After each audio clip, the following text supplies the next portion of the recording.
Les 100 premiers jours de cette protestation étaient principalement dus à l'augmentation des frais de scolarité, mais plus maintenant. Nous essayons de dire non pour beaucoup de choses, en espérant qu'ils comprennent cette fois-ci. C'est au sujet de toutes ces choses, de la justice et du gouvernement, qui ne veut même pas écouter ce que nous avons à leur dire.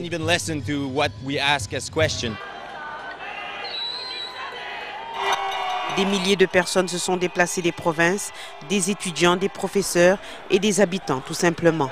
Déversant sur la ville de Montréal un message bien précis au Premier ministre Jean Charest.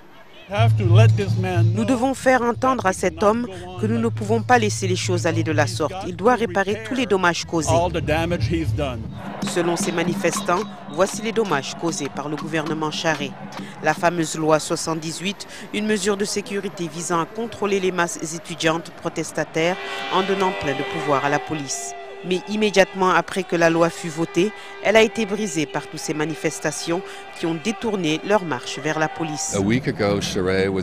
Il y a une semaine, Charest était en bonne posture et le public le soutenait. Mais avec cette nouvelle loi, c'est vraiment une mesure draconienne inattendue. Les leaders des associations étudiantes universitaires déclarent qu'ils doivent remettre la hausse des frais scolaires en priorité. À l'heure actuelle, nous devons rester concentrés. Le principal problème est la hausse des frais de scolarité. Mais nous devons aussi lutter auprès des tribunaux pour faire en sorte que cette loi ne passe pas. Jeunes et moins jeunes brandissaient le carré rouge avec le sentiment que le gouvernement est allé trop loin. Je pense que chaque étudiant à travers le pays devrait être dans la rue en train de protester.